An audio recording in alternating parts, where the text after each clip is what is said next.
Hey, hello. So today I'll share you another interesting platform to learn blue team stuff. So it's named Let's Defend.io. So you can sign up for free and they will let you answer or solve incident alerts for a limited amount per month. If you want if you want to further solve more incidents, you have to, of course, you have to subscribe with a cost or a fee. But the free stuff with the free stuff you could actually learn a lot. So now let's try to solve one of their free incident alerts. So here's the dashboard. So to start, simply pick a case to investigate. So example here, we will pick suspicious MSHTA behavior. Okay, so simply click on it and you will be presented to the monitoring page. So you first need to assign the or take ownership of the case in order to investigate it further. Okay, so click take ownership, continue. All right. So once once you have taken ownership of the case, uh, it will be moved to the investigation channel. Okay, and then next one you have to create a case. Okay, so click create case, then click continue. All right, and then this is like the Hive ticketing system where there's a playbook that you will follow in investigating or resolving the case. So simply here, click Start Playbook, and it will give you an overview. Since we are dealing with MSHTA.exe, if you are not familiar, it's categorized as LOLBIN or living of the land binaries, meaning these are built-in binaries within the Windows system. So particularly, this can be commonly found in the Windows System 32 path. Okay, they are being abused by attackers in order to what? In order to avoid detection, since they are native Windows binaries. Okay, so here you have a short description, but I gave you an overview as well. So click Start. Okay, so the first flow for this investigation is to identify the binary. So in order for you to effectively navigate here, let's defend. So I would advise you to duplicate your tab. Okay, so once it's duplicated, we can now move on to the other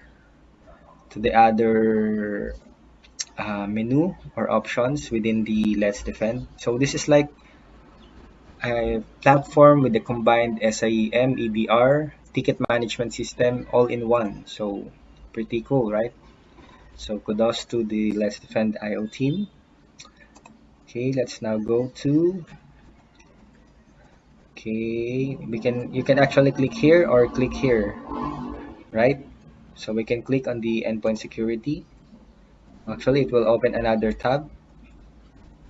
And let's find out or let's search for the machine involved on the alert, which is the if you recall, okay, let me just show you again. Let's go back to home page. You can actually see your ticket here. If we will check the investigation, the machine involved is this one: 17-16, 1738, 17-16. Actually, right here, 1738. This one, it's Roberto's machine. Okay, so now that you found it, you can actually click around here. Think of it as a mini EDR. So it actually collects relevant forensic artifacts. And for here, you can search the browser history for this machine. And we can even search the command history, network connection, process list. Okay, since we are being asked what's the binary involved, actually, if you click command history, and since we are dealing with suspicious MSHTA.exe, it pretty much gives you the hint what's the involved binary, which is this one. And notice here, this one executed a .hta file, which what mshta.exe does, it's actually it's used to execute JavaScript embedded on HTML, which is actually a .hta file. And notice here, after that, it spawns a PowerShell. And this is a pretty suspicious PowerShell because notice here, it's invoking outbound connection to this URL. It seems to download a file, a text file, right? So that's your answer. So we found the binary, which is the mshta.exe. And then, okay, you can click next. Now that we have identified the binary, we are asked to determine the suspicious activity. And I just told you the suspicious activity here. This is not really normal in a workstation or in server. mshta.exe invoking an HTA file which spawns another PowerShell connecting to a random IP. That's pretty much suspicious and worth investigating. So yes, this is definitely suspicious. And then what is the purpose of the suspicious activity? So as I mentioned before, it's invoking an outbound connection to a random or a pretty suspicious looking IP which will download a file. So we can click download. And who performed the suspicious malicious activity using a binary? So definitely it's not the user, so we'll bet malware. It's pretty much malware. Okay. And then containment. Of course, if a machine is suspected to be infected by a malware, definitely the next stage is to contain that machine and perform cleanup, containment, and eradication and remediation. Okay, let's click next. So as you can see, it's training you to be really, this platform is really training you to do incident response, right? So now we will add the artifacts. So recall, we have found this. Actually, if you will search this one, we are being asked to fill up the IOCs, the indicators of compromise. So it's a SOC term, security operations terms, or malicious or artifacts, or what you call this, uh, items that needed to be blocked or to be cleaned up because they are related to a malware or an adversary. So that pretty much defines IOC. So actually, the indicators of compromise is pretty much a straightforward in, description by itself.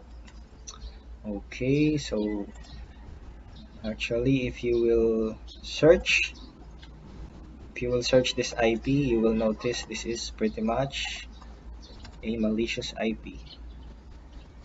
Okay, so we will add as an artifact.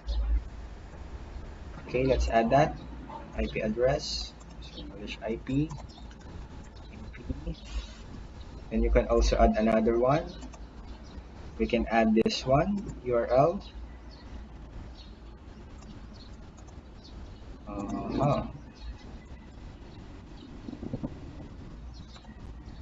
Okay, we can add the URL. Yung URL. Choose URL. Yeah, you can put any comment you want, but the important thing is that you capture all the relevant IOCs when investigating an incident. And we can also put in the hash. Remember here, we have the hash of the malicious HTA file that was executed. So if you will look it up in virus total, this is indeed malicious as well, right? Okay, it's a JavaScript malware. Let's MD5 hash. Malicious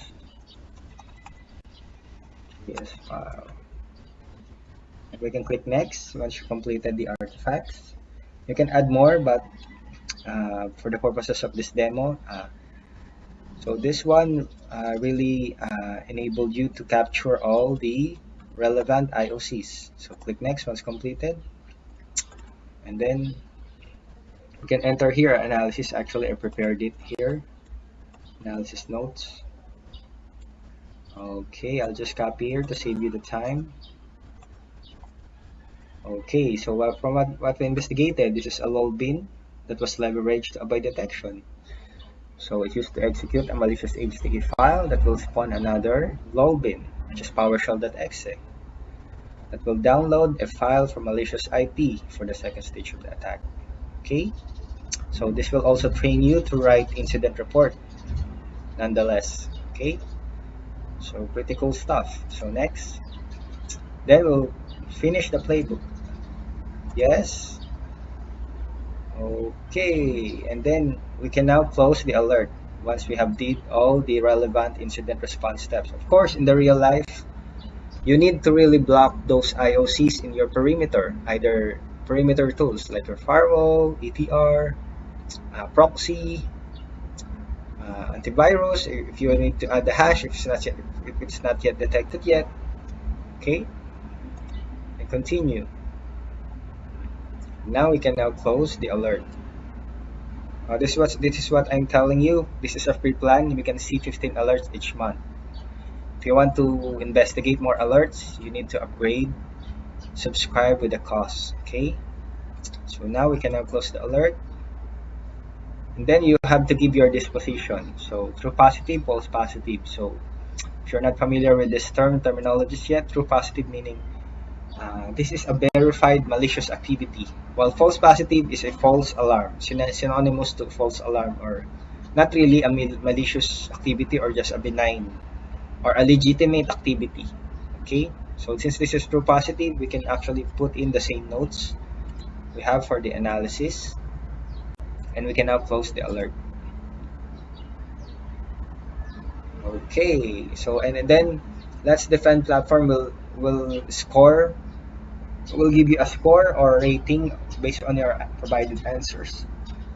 And notice here we have hit all the answers correctly. So congrats. So click continue. And that's how it is. So that's how you will be trained to investigate and do incident response. So congrats.